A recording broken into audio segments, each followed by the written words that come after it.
One Minnesota teen is hoping to make a difference during the pandemic, turning the COVID vaccine into a game's hero. Plus, learning more about the COVID vaccine and its impact on those who are pregnant. And a creative solution to closed ice rinks, and it can be done right in your backyard. Valley News Live at 6 starts right now. Live from Fargo and serving you on TV, online, and on the go. This is Valley News Live at 6. Good evening and Merry Christmas. A game created to showcase the coronavirus vaccine. A 16-year-old Plymouth, Minnesota native brought it to life. Valley News Team's Brian Sherrod spoke with the creator of COVID Invaders and has more. 2 months of game preparation to show the finally released coronavirus vaccine, destroying the coronavirus. This vaccine may only be for healthcare workers over the age of 18, but once it is released to everyone, 16-year-old creator of COVID Invaders Josh Cherniak wants everyone to see how important this vaccine is, especially for children. Having this game during the pandemic and during the new release of the vaccine could really help promote the vaccine and help spread awareness about it. So I think it's really important, especially for kids, because kids can better understand how the vaccine works, and they can also find it less scary, and hopefully the vaccine will help us get rid of coronavirus. As you play COVID Invaders, you are a syringe, shooting the vaccine at the virus.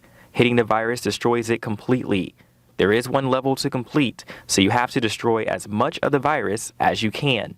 This pandemic has been hard for everyone, but Cherniak says to find the little things in life to make you happy. To not take yourself seriously, and even though during the pandemic many people are having hard times, I think it's also important to think of the good moments and enjoy the little things that are funny, or they're pleasant, or they're just rare. COVID Invaders has over 1,000 players destroying the virus. Cherniak hopes the game will inspire everyone to play and get the vaccine when it becomes available to everyone. Brian Sherrod, Valley News Live. Cherniak plans to add more levels, bad guys, and images of the virus in the future. Head on over to our VNL News app so you can see how you can play. After some cold temperatures on Christmas Eve, my idea of a Christmas gift is the warm-up we had today. Hutch joins us with what you need to know going into tonight. Hutch? Well, I got to tell you, Katie, that warm-up was much welcome here across the valley as temperatures did soar significantly. Want to let you know that storm we talked about last night, we're going to go ahead and declare a first alert weather day for next Wednesday. A couple of rounds of snow on the way for many of us here in the valley, but the most impactful one will be into the middle of next week. Right now, we have some weekend changes on the way that are taking place along the west coast. Some of that will be impacting your weekend, but right now we're enjoying temperatures near 20 to 30 degrees from central North Dakota into central Minnesota. In Fargo tonight, we'll see clouds building in, slowly falling temperatures into the teens. All in all, pretty quiet day. A quick peek at the weekend. Saturday, pretty pleasant, not quite as warm as today. Snow for many by Saturday night and into Sunday. And I'll have details on that first alert weather day for, I guess, round 2 of next week's unsettled weather pattern. We'll have the details here in just a few minutes, Katie. All right. Well, thank you so much.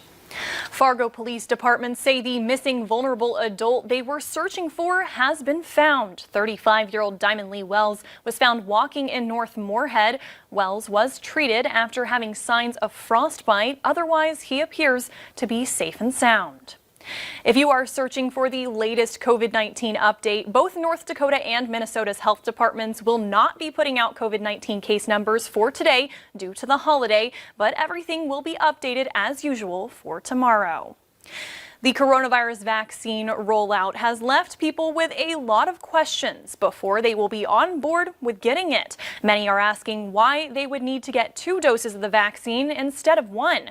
Moderna and Pfizer both released COVID vaccines that require 2 separate shots.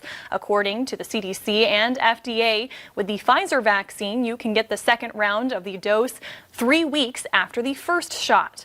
With Moderna's vaccine, you wait 4 weeks between doses.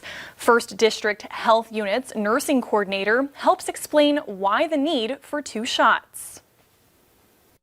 Your first dose gets your immune system to wake up and say, what is this? This is something bad. And then the second dose makes it like, okay, now we know what this is really bad, let's get rid of it.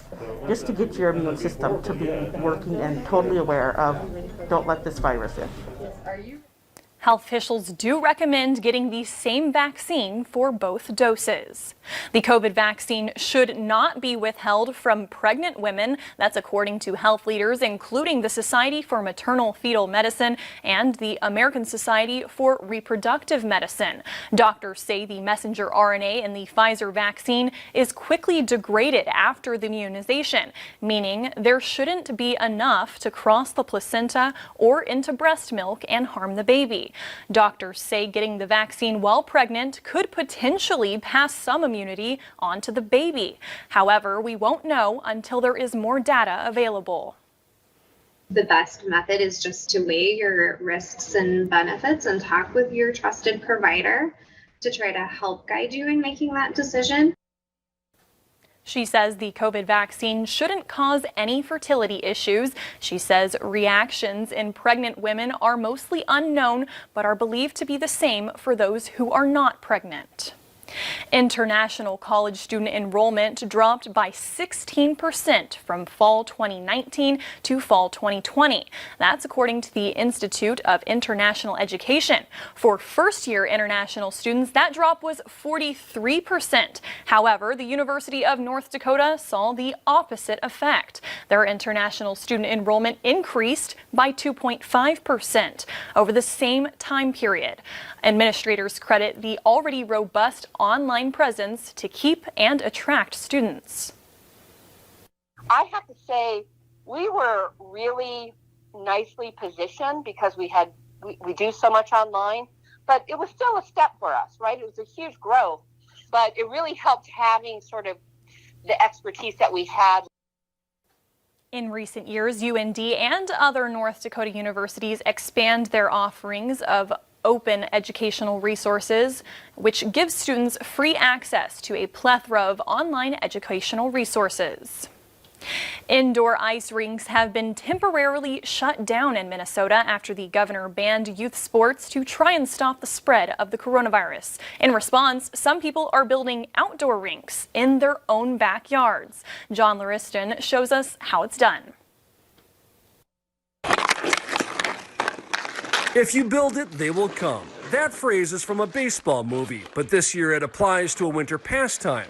It's what happens when you put up a hockey rink in your backyard, like the Dahlbecks did in Buffalo. Some neighbors come down and we play scrimmages, like 3-on-3, 4-on-4. With boards, a liner, water, and an assist from Mother Nature. Kids in this neighborhood are making up for lost ice time.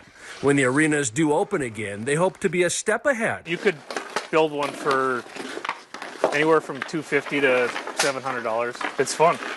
Makes it worth all the hard work. A record number of Minnesotans are discovering that for the very first time, including WCCO anchor Heather Brown and her family. They are rink rookies, and they're finding out that the rinks allow kids to burn off energy while allowing parents to get creative with lights and even Zambonis.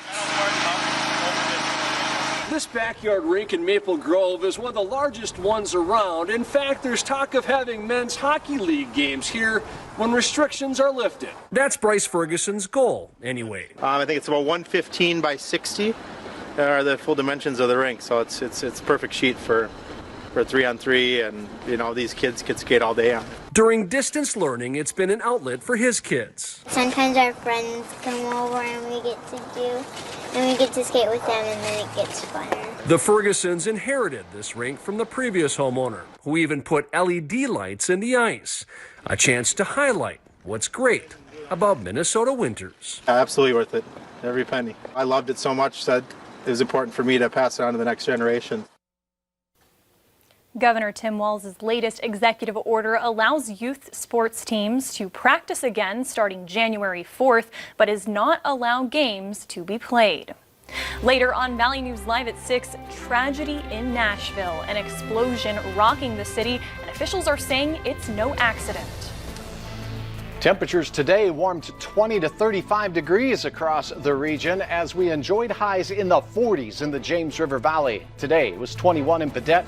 A first alert weather day on Wednesday. I'll have the latest on weekend snow and next week's wild weather next.